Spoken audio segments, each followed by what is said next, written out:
Well, we've been working steady on the saltwater tanks. As you can see, this is our third foundation. Rebarb's in. It's been formed. It's drying and curing. We're now working on the second tank. This tank over here will be used primarily to house the female lobsters here. Male lobsters will be maintained over there, plus there is a mating section, birthing section, and a larva gathering section, which will all be housed in these. These are 3 foot, be 3.5 foot tall, and a total of 20 foot long, so each tank is 10 foot wide. Our first tank section that we put in here on the first foundation is actually the 3 filtration tanks. It's 5 foot, have a 6-inch cap put over the top of it. Foundation 6 to 8 inches, depending on where in the form. I have a tendency to pour a little extra thick around the outer edges, just to give it a little additional strength to the wall section itself. It's good to have a couple extra inches of cement. Every second row we've added a row of, or a single strand of rebarb along the top, tied, that wrap all the way around the individual rebarb rib sections that come down in the middle. That's to help give it tension strength. So every second one has a rib that it comes up, and then there'll also be a, like I said, a 6-inch solid ring that will go all the way around. On top of these, I got to put 2 racks of protein skimmers and a series of racks of sand filters. Plus, we have to be able to get in and out of the tank to clean them for regular maintenance. So having that concrete lip helps avoid any damage that could occur to the top of the hollow block, and at the same time make it much easier to get in and out of the tanks and to secure the racks for the protein skimmers and sand filters. So the way the system will work, all the sumps will go into the first tank, which is a holding tank. There'll be a pump that will pick it up from there, take it over through the protein skimmers. So water that comes out of the protein skimmers collects in the bottom of the second tank. Then there's a pump from there that brings it up into what will be a multiple rack of sand filters.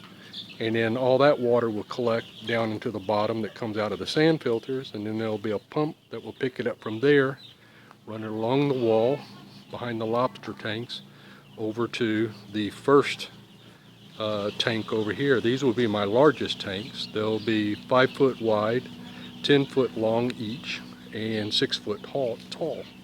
The farthest tank right there will be my water reserve.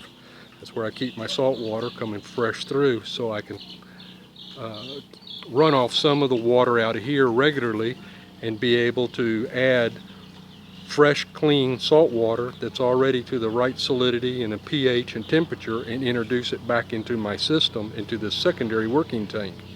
The secondary working tank will pick the water up out of a pump from it, bring it over to where I will have a rack of 6 in pair stacked on top of each other, 55-gallon drums.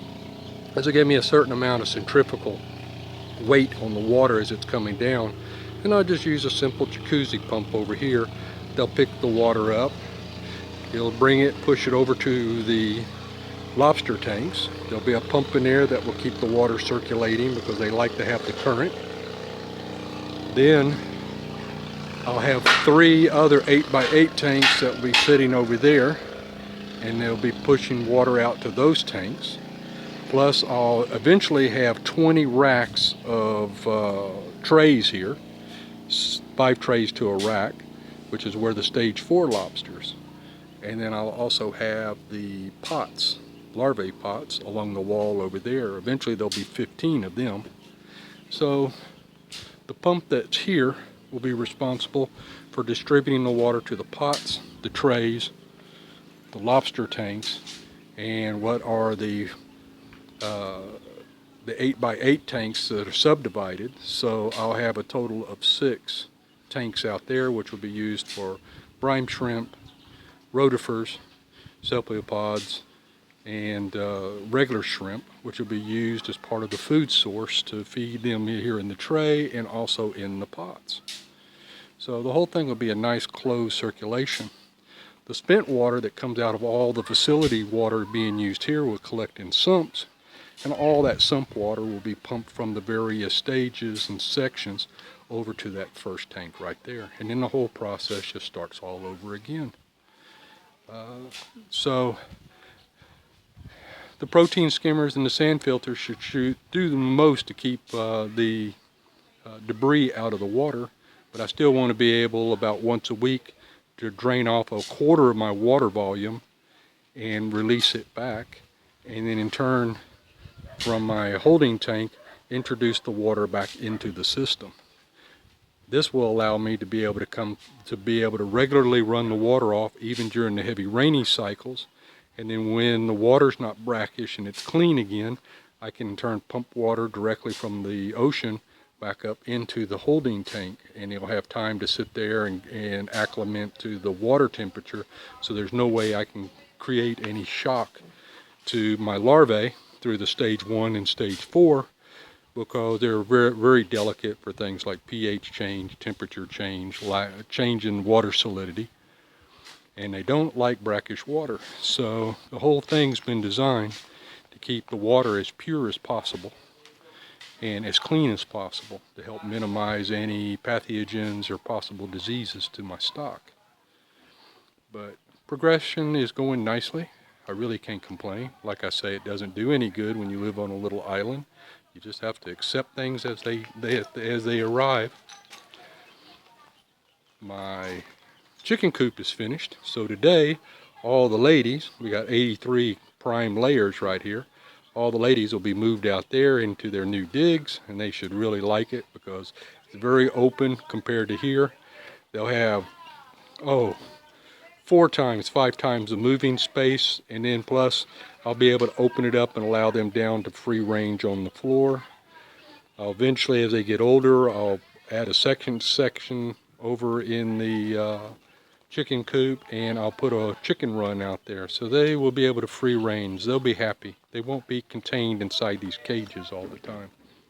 They will have free roaming.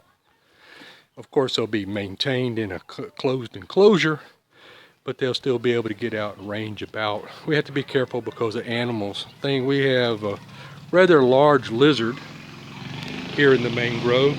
We'll find them particularly tasty. And these mangroves are full of rather large pythons. Some of them easily get larger than my thigh, maybe even closer to my waist.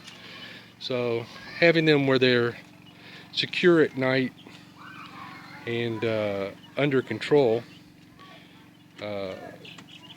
really is a benefit to them, because I don't want them to become tasty little chicken nuggets for the wildlife around here. But as you see, things are progressing nicely. We're at the end of week 10, and I think, considering everything, we're doing quite well. So after the tanks are done, then I'll start working on leveling all the ground out here and start lining out and start putting all the floor sump tanks and running all the plumbing. So it's fixing to start getting interesting. Once I get that done, then I'll start hooking up all the pumps and start bring the salt water in and start circulating. But these tanks still need to have top caps. Once they're built, they got to have a cosmetic cement surface put over the hollow block on the outsides. They'll have a 6-inch cap, concrete solid cap ring around the tops of the tank, around each of them. And the insides will have a tile lining. Now there's a reason for the tile lining. You want to try to avoid contaminants from the concrete getting into the salt water. Also, it alters the pH. Cement uses a certain amount of lime. Lime has a tendency to interact with the salt water, and it can change the pH over time. Also, by putting the tile inner linings, makes it a lot easier to wash, clean, and sterilize in between cycles during maintenance. So everything that can help maintain the water purity is important. So it's a good thing to have these lined with tile. I don't have to worry about pH swings, pathogens, or contamination on my concrete walls transferring from one brood to the next. So all in all, everything's good. So as I always say, talk to you later, and y'all have a good one.